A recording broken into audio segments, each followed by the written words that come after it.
How are we doing, guys and girls? We are live. Welcome to Dyer. Boom. Bartender. Ha, ha, We're in the ha. studio. Oh, that's zooming. And yeah, Dean is whipping up a couple of cocktailios for us. Oh yeah. So, just to give you a little rundown of what's going to be going on here, I'm here with Mr. Dean Serneels, the mad mixologist. He's got a YouTube channel as well. It's mad. I'm going to be chatting about Flair bartending, so just as he finishes this lovely chocolate old-fashioned, just enjoy this and then we're going to get right started. So welcome to a live video. We're watching Dean whip up a chocolate old-fashioned. So we're going live, the whole world's watching right now. The whole world, all 11 of them. Hello 11 of our friends out there. Hello 11 people. We'll do our best to keep up to date with who's live. Just while Dean tops up our chocolate. How are you going to watch them and like say hi to them at the same time? Right here. Oh, he's got technology. We've got technology. Oh. So I'm going to be on my computer right here, and we are going to be trying to keep up with you guys who are watching us as well. Oh, look, here we are. This is really weird. Hey, that's us. Look at us. Look, there's us watching you, watching us, watching you. Huh? Like an Old Spice commercial. Yeah, man. This is fun. That's awesome. So, Pujan, welcome. Sam Carter, hey, what's up? And Dyer Villa, welcome. And we're just going to turn off that sound because that's probably going to be annoying everybody. Cool. And let's get to it. Ooh, just pop this over here. Gonna do a little Flair for you. Oof, look at this. Look at this. So, for those that don't know, Dean, That's an original FlairCo. this is an original FlairCo, and It's been beat up, man. you may not be able to see it, but it does say FlairCo there. It's been in the sun. It's been getting I tan. think it's time you reinvest in some new ones. I think it is, yeah. Just so you, in case you didn't know, Dean is the inventor of the plastic practice Flair bottle, which was made by FlairCo, which was his company. Tell us about this invention that you came up with. Yeah, that was back in 1997. Yeah, I've actually been.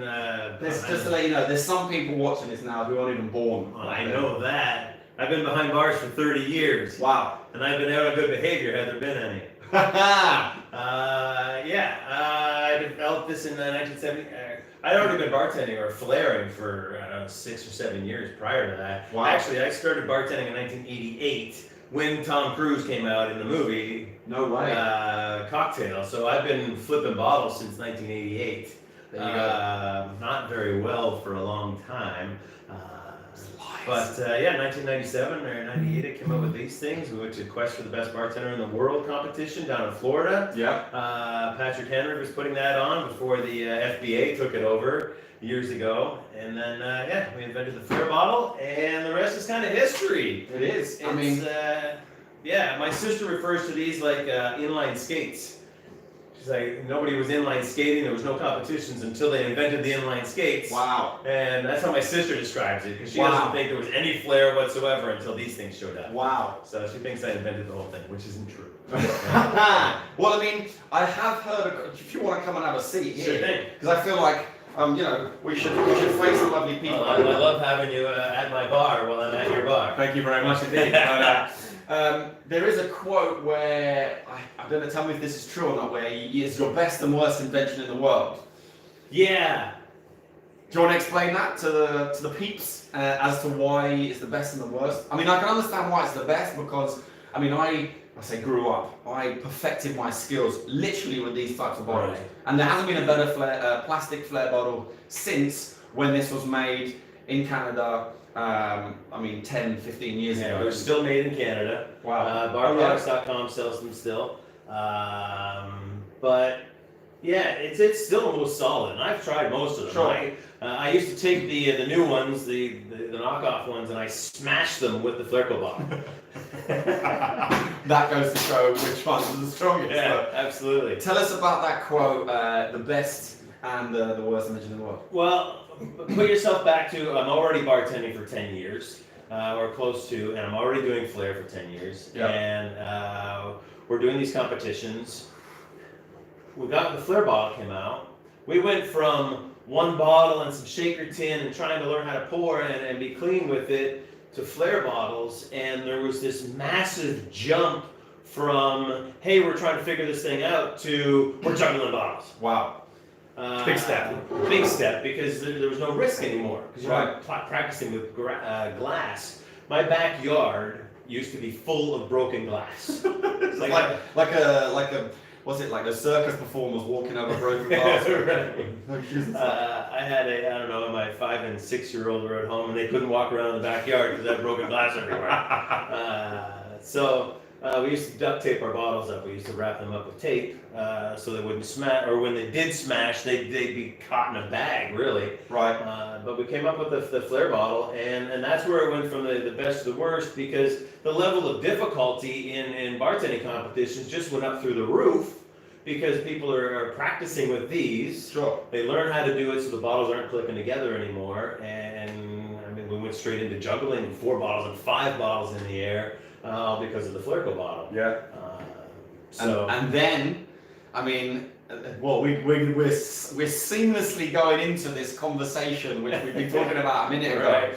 which I put a blog out, I think, about it recently. yeah, it wasn't too long ago. You were talking about showmanship versus level of difficulty, and Yeah, just looking at how the competition scene had changed, and how, you know, this leads on from what Dean was just saying, that when that level of difficulty rose so much, the showmanship of the bartender started to come, level of difficulty rose, the showmanship of the bartender came down. sure did. Because your focus goes so much on that difficulty and not enough on the show aspect. Right, and even the contest organizers, they were trying to make the contests more like a sport. Some people talk about the sport of Flair bartending. Oh, I disagree with that as well. I do too. I think it's just an entertainment thing. Sure. And it's, but I mean, when we start judging it, does that not make it a sport when you start judging it and you start putting numbers on it? Yeah. We're all the what's that Figure saying? skating and whatever. We're all the guilty parties of its downfall or whatever. It's not a downfall, but I know what you mean. We brought it down, and yeah, as soon as you take that entertainment showman factor away, and it became so engulfed around the next biggest move. right. It was very difficult for the general public to follow. Now I've said to a lot I of was judging. I couldn't follow it anymore. And I had produced DVDs to teach people how to do this. And I'm at Legends judging, and I'm just I can't even follow these guys anymore because the bottles are going absolutely anywhere and everywhere, and the audience was definitely disconnecting, as you were saying. And we still see that disconnect today. And we're not. Well, I'm definitely not saying that difficulty is bad, by no means at all. I think it's fantastic. I mean, I was one of the culprits as to You trying sure to were. push difficulty. But at the same time, I think that the general organic progression is that what's the next big thing? What's the next big thing? And we're seeing that all over the internet these days with every kind of extreme sport and art form and everything else. I think what we're trying to get at is difficulty is great, and that general or that natural organic progression will always happen, but to not forget about the brass tacks of what it is of making a drink and entertaining your guests. And if you're not entertaining your guests, you're missing part of one of the major parts of what Flair bartending is supposed to be about. Is that all right? Yeah, we still have this conversation going on, even after we've been flaring bottles for 20 years plus, where the conversation is there's mixologists that know how to make a drink but can't flare, and there's Flair bartenders that can flip a bottle but they can't make a drink. And I had kind of hoped that we would be a little closer together by now. I think we're closer a little bit. We're certainly closer. There's definitely, I think there's a third group of guys that can make a drink and do flair. Sure. That's like the 10%, 20% perhaps, but They're popping up. I'm watching them on the internet. I'm like, hey, he knows how to. He knows what he's doing behind the bar, and he's really entertaining with some flair. speaking of the internet, seamlessly, woohoo, we can go into some of the comments that some people have been saying. So we're just going to read out some of the things that you guys who are watching, all 13 of you, hello there. How do you send that drink with the aeroplane? I'm not sure what you mean, but it's staying right here. It's I brought it with me on the airplane. Just like that. I stirred it forever. I was stirring it for 8.5 hours to bring it over here. But yeah, I mean, drinking on an airplane, you can ask them to try and whip it up. I don't know if it's easy or not. I brought my own ice. I brought my own ice. That's great video. Best bartender in the world. Thank you very much. Hi guys, any recommendations for Chinese New Year cocktail ideas? What's your color scheme? What's Well, that is a tough one, but do I go stereotypical as some sake or some? I mean, I would suggest if you look at Chinese cooking, right, Chinese flavors, flavors which come to mind, more sort of Asian side flavors being kefir or kimchi Korean, or lychee, or maybe sake, more Japanese style, or rice wines in general, sweet and sour, mangoes, some sort of flavors, a little bit of heat, spiciness, definitely. I think, you know, if you think about those kind of flavors and then try and incorporate that as a twist of a classic, perhaps. So, for example, this fantastic chocolate old fashioned, which we've whipped up, you could probably add a dash of chili that is in there, or chili syrup, or a little bit of chili to give it that spice. I often sprinkle some coffee on it as well, some coffee grounds. Totally off subject, but you can certainly add some chili in there, bring up the flavors, and yeah, chili would be great in there. I want to do it now. But I mean, look at Chinese cooking and Chinese flavors, and try and reinvent some of those into a cocktail, if that helps. Sure, sorry if it doesn't help as much as you want, but let us know how you get on, please. Onofrio il Pazzo, Boulevardier with Chinese whiskey. Oh, that's a good answer. We should have read one more down. Boulevardier with Chinese whiskey. It's a lot smarter. Exactly. Raman Lusai, hey Tom, make one video how to start Flair, please. I think I have a video on that. There's quite a lot of videos on my channel, but have a scan through there, maybe some on that. You can go and check out Dean's videos. Madmixologist.com. Back in the mid-2000s, 2005 I think it was, I released a set of 4 training DVDs. The first one of those was Mixology and Flair for bartenders, where it was just one item. So you're learning how to do a trick with one shaker tin, one bottle, one piece of garnish. And all of those have been uploaded on the Mad Mixologist. It's absolutely free. There's probably 3 or 4 hours worth of Flair bartender training there. Just dig down through it. It's in there. It's all labeled on a playlist for the Mad Mixologist or FlairCo training DVDs.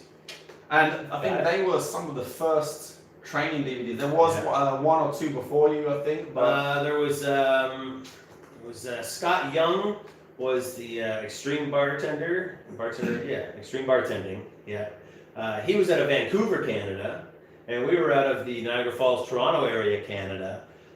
So I just want to give props to Canada.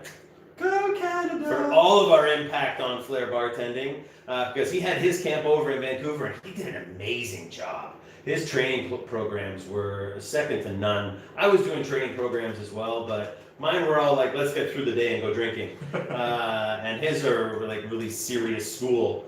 But we also have the Flair bottle and the portable bars, and everything FlairCo came out of Canada. So, chop Canada. Thanks. Do you know what? I think Canada doesn't get the props it deserves sometimes. You know, I mean. Well, you're doing that documentary. You got to spend some time over there. Well, I mean, this. Well, it's kind of. I don't know if it's hush hush or not. Sorry, Jumbles, if it's supposed to be hush hush, but I've been telling everyone.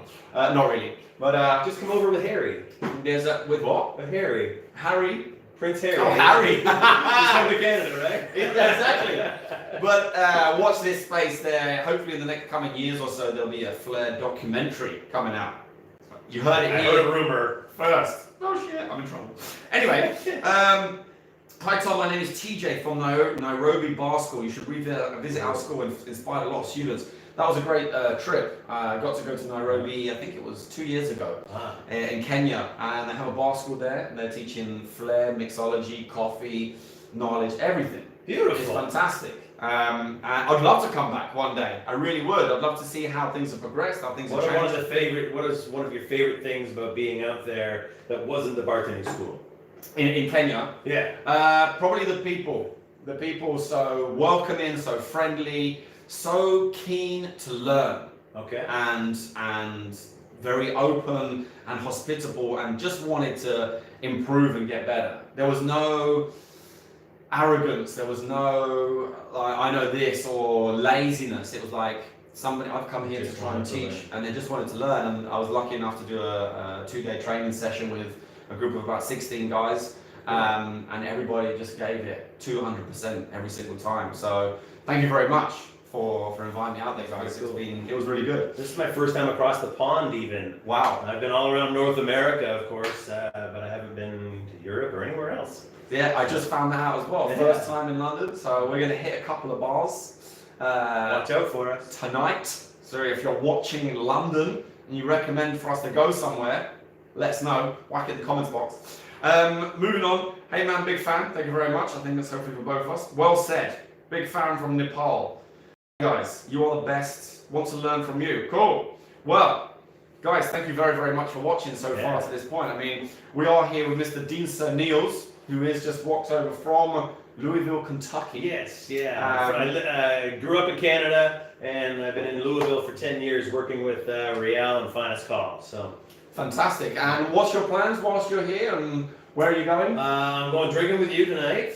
That's right. I'm going to be nursing a hangover tomorrow morning, and then I've got dinner with the group tomorrow. Then where are we going? We're going to Edinburgh and Glasgow and Manchester, and then back to London. And then I'm headed over to the Netherlands, where we're going to be in Rotterdam and Amsterdam. I'll be in Amsterdam next weekend. Look me up. Find me. There you go. And just to quickly backtrack, when we were talking about difficulty and showmanship, because we kind of went off on a tangent a little bit there. We're talking about difficulty and showmanship, and I mean, Dean used to compete many years ago, and I remember specifically the competition called the King of the Ring. Yes. Which was a competition in Las Vegas. Yeah. And John Aristata. Exactly. And I mean, every one of your routines was about that showmanship factor. And I think when I'm teaching on the channel about Flair and things like this, I don't teach enough about showmanship. Is there something you can tell the guys at home who are starting to Flair or already Flair a little bit about that show/entertainment factor? You know, if I could give you like 2 seconds of how to add show, just smile. Smile and make eye contact with the people on the other side of the bar. So often the bartenders just pick up the bottles and they go into their garage, wherever they practice, even when they're behind a bar, but like you can see them kind of mentally disconnect. I'm gonna jump behind the He's bar gonna and do show that. you. He's gonna mentally disconnect. Watch his improv skills. So it's like, it's that step back, right? And then the whole focus goes on the bottle and the tin. And I'm over here going, hey, just acknowledge me. And I'm like, no, check out this new move. And oh shit, excuse me. And then by that point, the guest is gone. Right. Whereas it should be more along the lines of perhaps, hey sir, how are you? You okay? Cool. And what would you like to drink? Boom. Right. And the focus is more on the guest and less on you. Even if you step back and do a couple of cool moves, and just make sure you're looking at the guests and looking at people in the eye and smiling at them and acknowledging them that they're on the other side of the bar, just like any entertainer in any other field would do. Exactly. Even a professional juggler talks to the audience, makes jokes with the audience and whatnot. Do you have a couple of go-to moves which you use behind the bar when you're serving drinks? Is there any sort of specific pause or? I think it comes down to the pour, because everybody watches that pour. If you watch even bartending competitions or whatever, it's pour. Everybody's focus comes down on that pour. It's really neat to watch. Can I put you on the spot and ask you to show some of your go-to moves? My go-to moves. So you've got a bottle of bourbon down there. I always pick up a shaker tin with just a thumb roll. Yeah. Just to introduce the audience that there's a little something extra. Something's going to be kicking off. Because this establishes to the people on the other side of the bar, just that locks into the brain. This guy knows what he's doing behind the bar. Right. So they already have confidence in me just because I can have control over my tools. Yeah. We used to talk about it like a drummer or a gunslinger. Yeah. A gunslinger can spin his guns around and be all cool, but if he doesn't shoot the target, He's shit. He's shit. He's right? Do you know what? Sorry, just to jump in on that. Yeah. That's one thing that I've noticed, and one thing I talk about in my trainings to people is that it's weird. If you look like you know what you're doing, it wins half the battle. I think. And throwing objects around or flair bartending has definitely helped me when I used to work behind the bar in getting people to come to my station and get a drink from me. So I'm just interrupting some of the flair going on. Oh, sorry, I'm probably interrupting you. No problem at all. But using flair is not just about entertaining your guests, it's about grabbing their attention. It's about bringing them to your station. It's about entertaining the guests. Right. It's about, for those who are waiting a little bit, entertaining them and creating that experience or that moment, which I think you spoke about in the video we just filmed. Right. And drawing attention to the bar draws the human to the bar too. The human, yeah. Right? Like if I'm over there on the beach or somewhere else in the bar, and there's some flair going on, if there's a reaction by the people at the bar going, woo, ah, People are going to come to your what's going bar. on over there? What's going on? I gotta go see it. Exactly. Just quickly while we're doing that, Ankit Harindrora, sorry about my pronunciation, guys. Which cocktail are you drinking? We are drinking a chocolate old-fashioned. Cheers, by the way. Cheers, And if you go to the Mad Mixologist, this is this guy right here. If you go to his YouTube channel, Mad Mixologist, you can see him whipping up one of these bad boys. Episode 1, week 1 is how to make this cocktail. Exactly. Well, episode 2, week 2, was about the ice. Then next week, is it, or this week? Next week, next Monday, next Tuesday at 1 o'clock. I post every Tuesday at 1 o'clock. I'm doing magic. I've taken an orange that's already been zested, and I show you how to change this orange into a $20 tip. So go and check that one out. Make sure you subscribe, like and click the bell. And he's going to have so much cool content, so go and check out his channel. But week 4 is Tom Dyer. Oh, that's me! Woo! Yeah! All of my travel. Exactly. No, thank you very much indeed. But sorry. Anyway, back to what we got going on over here. You were going to show us some of give us your top 3. I'm putting them on the spot now. This was not planned. Top 3 go-to moves / pause / flair moves that you would use behind the bar. Doesn't matter if that top 3 would change, but go on. So well, there was that thumb roll we talked about. Okay. We'll start with this, and then this drop behind the back, which is super simple. And a pour. We just hold it out like that if you've never done it before, but you probably have. So let's see, what do I do? Some of my pours, I used to call this one just trying to remember it. Reverse grip, pour, and then bounce and turn. Ooh. I see this pour, you do it That's different. one of my faves. This is one of my favorites as well, and I whenever I go to Vegas, I see every flair bartender in Vegas do this pour, to the point where, Christian Delpech does it kind of differently to the way you do it. Right, yeah, there's all kinds of different ways, and even just moving the shaker tin from up here to down there changes the pour. Exactly. You know? Do you want to show us how you did that? Sure. Show the people at home Show the peeps. how we did that bad boy. Just while you're setting that up, just to go through. Well, I've got this hat. Oh, excuse me. One thing that I like to talk about is the shake. Angus Winchester had a famous line for me once, that this shake, that's a unique noise that advertises that we're making cocktails here. There you go. So you want to draw people from the other side of the bar? I used to do this. I used to work at a magic show, and I had a bar set up in the very back corner. Nobody could see me because the stage was on the other side, so I'd stand up there with a shaker tin of ice. And people would wander up. Oh, there's a bar over there. Yeah. It's true. It's true. Yeah. No liquid in it, but just shake it up. There is something in there. But while you're setting that up as well, just a couple more comments we've got here. G1, hello there. It's me, G1 from Strictly Fair. From the Hey man, how are you? Thank you very much for tuning in. Welcome. Who else we got? Ankit, you're welcome. Hopefully give it a shot. The way we made it, if you wanted to know the cocktail, is a double shot of bourbon, half a shot of agave nectar from Real, and then 3 dashes of chocolate bitters. Simple as that. Stir it forever, and then stir it some more. The man himself said it. And then we've got, who else we got here? The original barback. Looks like a good time, fellas. He's a fan of mine. He's been following me for a little bit. Thank you very much. He's got the it's a bottle opener. That's it's like a Swiss Army knife bottle opener. Oh, I think I've seen that. Yeah, very cool.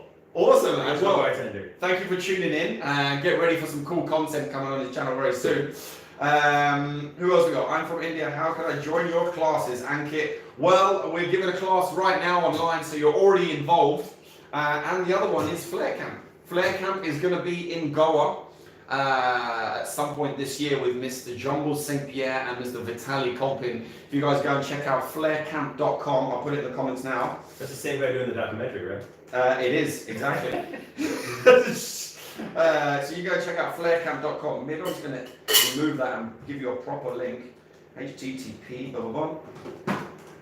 And then you can see where we're going to be teaching, because FlairCamp is going to be going on tour around the world to 20 different cities and countries, yeah. And then we have the final one in September, the main FlairCamp week. Anyway, check it out on the website, put it on the comments so you can go and find out what's going on there. Anyway, so that pour we were talking about. this pour, we're going to go through it. Dean's going to teach it. So I'm going straight up and down with the pour, and then it's really just show us the pour one more time again, just so we got it. And then I got to do the break.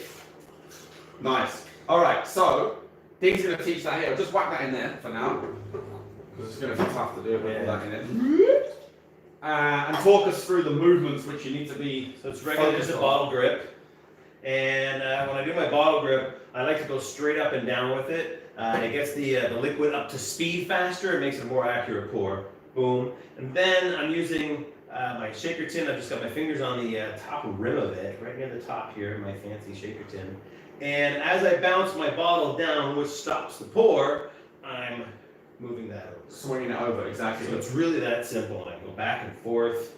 So I can go here and then go around like that. And then I come into a pour like that sometimes as well. I mean, this just keeps going. This grip right here, which Dean was just talking about, is, I've called it the hinge before. Okay, that makes sense. So you've got I just call it a standard grip in my video. Standard grip, big grip. Hinge is much better. I mean, depending on how big your hands are, you can use your first or middle finger. But you want to have that grip, and you can, if you're pouring there, and then you can swing it over. So you go from this grip, you swing it over, so it's there, and then you just twist your hand around, and the tin is still the correct way up to pour.